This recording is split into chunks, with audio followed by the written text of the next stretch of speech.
नमस्ते दोस्तों, मैं रूबी नौटियाल अपने YouTube चैनल हिंदी नोट्स में आप सभी लोगों का स्वागत करती हूँ। दोस्तों, हिंदी भाषा और विकास के क्रम में जो हमारा हिंदी का जो इतिहास चल रहा है और हिंदी का किस तरह से विकास हुआ, उसका क्रम क्या है, उसी क्रम के अनुसार हमने प्राचीन काल और मध्य काल को देख लिया था। और आधुनिक काल के अंतर्गत भी हमने जो हिंदी की जो उपभाषाएं थी, जिसमें हमने पश्चिमी हिंदी, पहाड़ी हिंदी, जिसमें पश्चिमी, पहाड़ी और बिहारी और पूर्वी और राजस्थानी जो हिंदी थी, इनको हमने देखा था।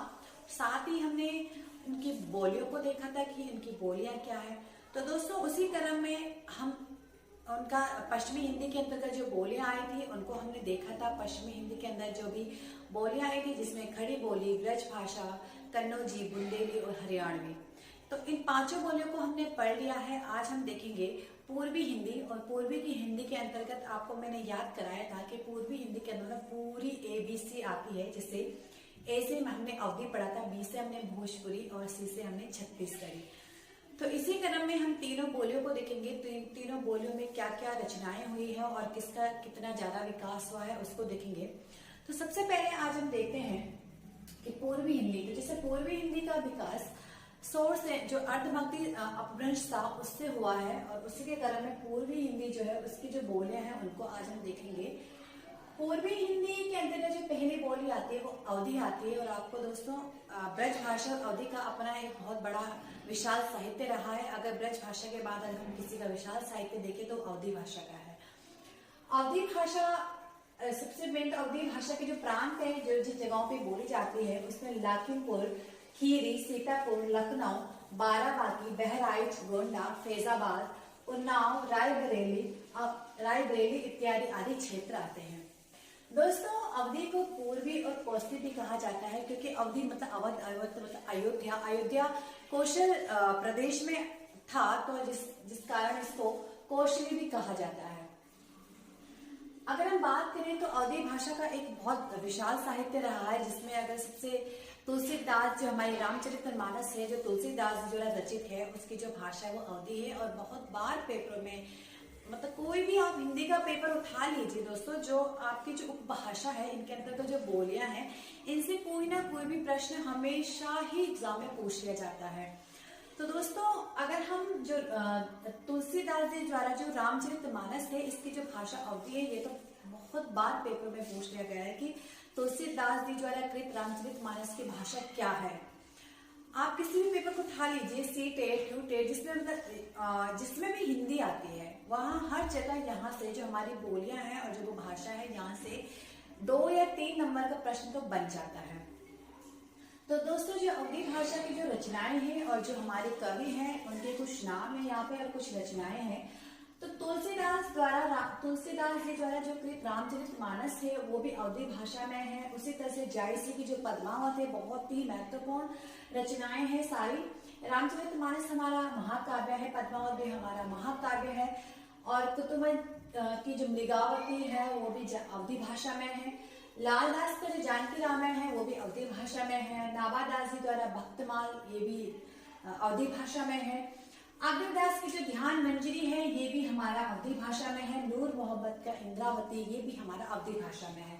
उसी तरह से मंजन द्वारा रचित मधुमालती भी हमारी अवधी भाषा में है। और उस्मान की जो चित्रावली रचना है, ये भी हमारी अवधी भाषा में है। सारी रचनाएं बहुत ही पेपरों की दृष्टि से बहुत ही महत्वपूर्ण है और सारी जो रचनाएं हुई, ये अवधी भाषा में हो रखी है। उसी तरह से अगर इसकी प्रथम रचना देखें, जो अवधी भाषा में पहली रचना हुई थी, वो चंदायल की दोस्तों, वो जो रचना है, मुल्ला दाऊद की जो कृति है चंदायल, उसको अवधी भाषा की पहली रचना मानी जाती है। दोस्तों, अगर हम इसकी विशेषताएं देखें, अवधी भाषा की कुछ विशेषताएं हैं, जैसे कि इसमें ए का उच्चारण आई होना और अव का उच्चारण औ हो जाता है। जैसे कैसा को कैसा बोलते हैं, औरत को औरत बोलते हैं, पैसा को पैसा बोलते हैं। इस तरह से इसमें क्या है, जो आई है, जो ए है, वो आई होता है और जो औ है वो औ हो जाता है। ठीक है दोस्तों। उसी तरह शब्दांश के अंत में आने वाली ध्वनि ऊ, जो वा ध्वनि होती है, वो ऊ में परिवर्तित हो जाती है। कैसे होती है, तो जैसे नाव का नाव हो जाना, भाव का भाव हो जाना, और गांव का गांव हो जाना। इस तरह से इसमें क्या हो जाता है, वा का ऊ में परिवर्तित होता है।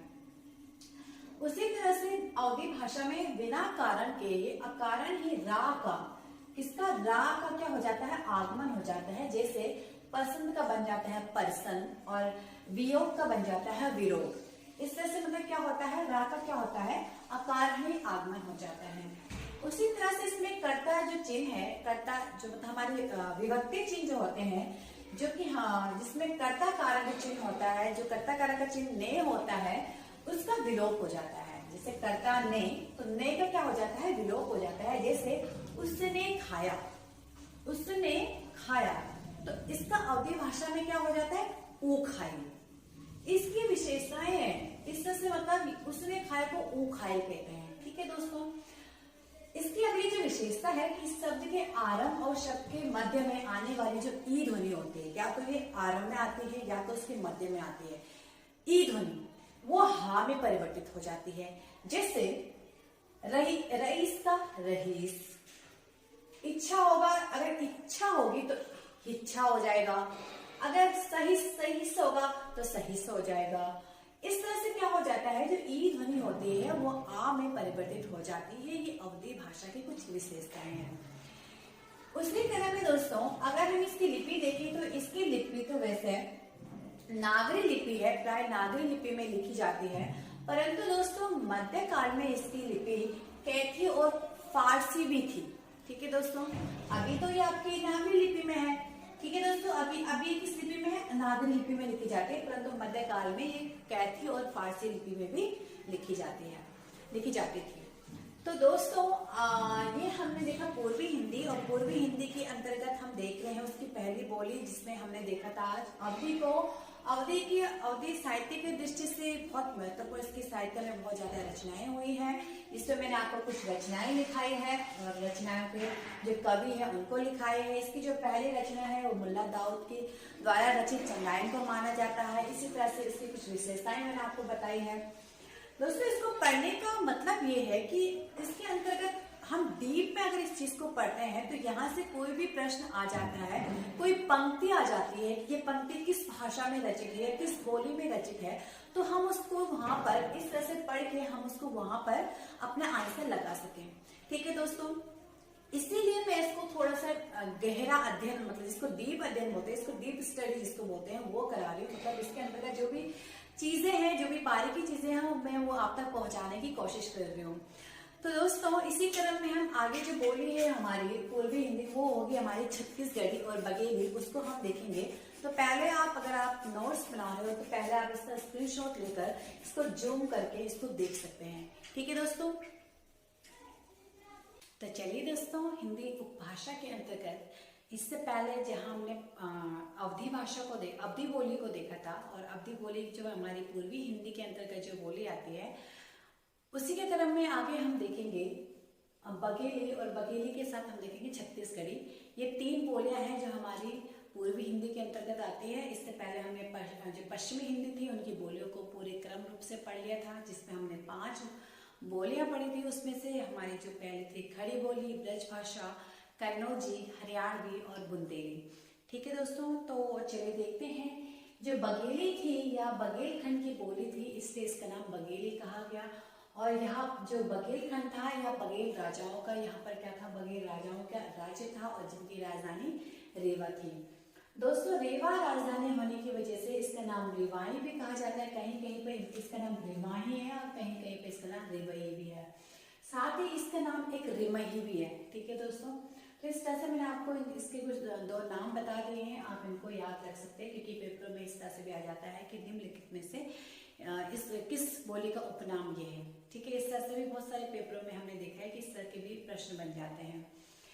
दोस्तों इसका जो क्षेत्र था, इसका जो क्षेत्र है जहाँ पर ये बोली बोली जाती है, उसमें यह जबलपुर, मांडला, हमीरपुर, मिर्जापुर, बांदा, दमोह, नागौर, शहडोल, मेहर आदि ऐसी जगह है जहाँ पर ये बोली जाती है।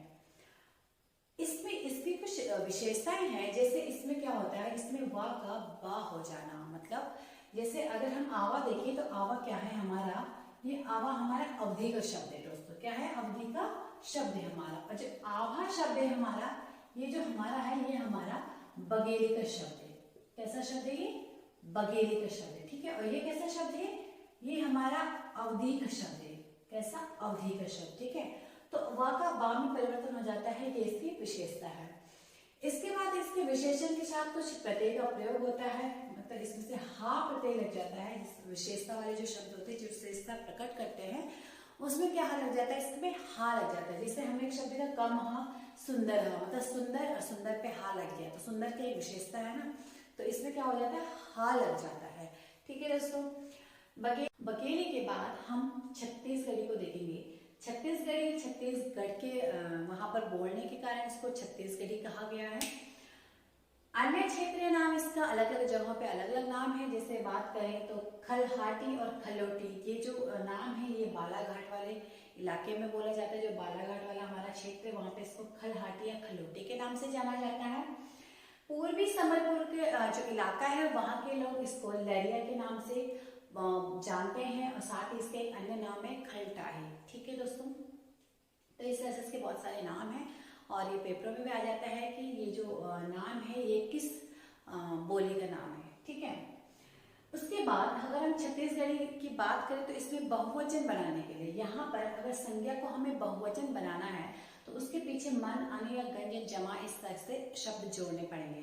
जैसे हमने कहा लड़का, तो लड़का एक वचन का बहुवचन बनाने के लिए हमें लड़कन करना पड़ेगा, ठीक है दोस्तों। जैसे नौकरन, कुतोमन, इस तरह से बहुवचन बनाने के लिए इसमें मन, अन्न, इस तरह के कुछ शब्द जोड़ने पड़ेंगे। दोस्तों छत्तीसगढ़ी के 3 भाषा परिवार है, जिसमें पहला आता है मुंडा भाषा परिवार, दूसरा आता है द्रविड़ भाषा परिवार, और तीसरा आता है हमारा आर्य भाषा परिवार, ठीक है। पहला है मुंडा, दूसरा है द्रविड़, तीसरा है आर्य, ठीक है दोस्तों। मुंडा भाषा परिवार के अंतर्गत जो उपबोलियां आती है उसमें हो, तोरी, गदभा, खड़िया, कोरवा, कोरकू, माझी और निहाल, ठीक है।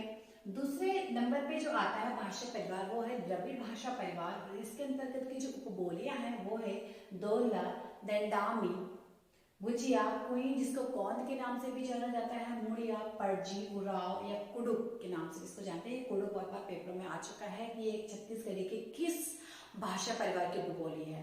और ध्रुव, ये जो ध्रुवी है, ठीक है दोस्तों।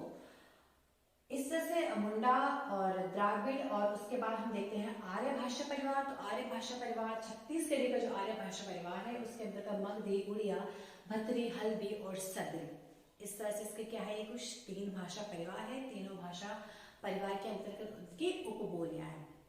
तो दोस्तों उपभाषा में जहां हमने पहले पश्चिमी हिंदी को देखा था, पश्चिमी हिंदी की बोलियों को देखा था, जिसमें हमने खड़ी बोली, ब्रज भाषा, कन्नौजी, बुंदेली और हरियाणवी को बहुत अच्छे से देख लिया है। आज हमने देखा कि जो पूर्वी हिंदी है, पूर्वी के अंतर्गत जो ABC, A से अवधी, B से बघेली, C से छत्तीसगढ़ी जो बोलियां आती हैं उनको हमने देखा, और बोलियों के अंतर्गत हमने उनकी विशेषताएं देखी, साथ ही हमने उसके अन्य नाम देखे, और साथ ही हमने उनका क्षेत्र देखा।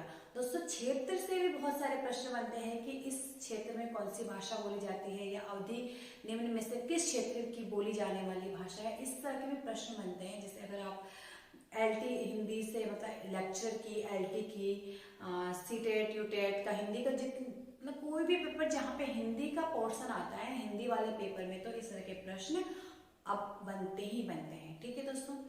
तो दोस्तों अगर आपको मेरी ये वीडियो पसंद आती है तो आप मेरे चैनल को सब्सक्राइब जरूर करें, और अगर आपको मेरी वीडियो पसंद आती है तो लाइक भी जरूर करें, ठीक है दोस्तों। Thank you so much.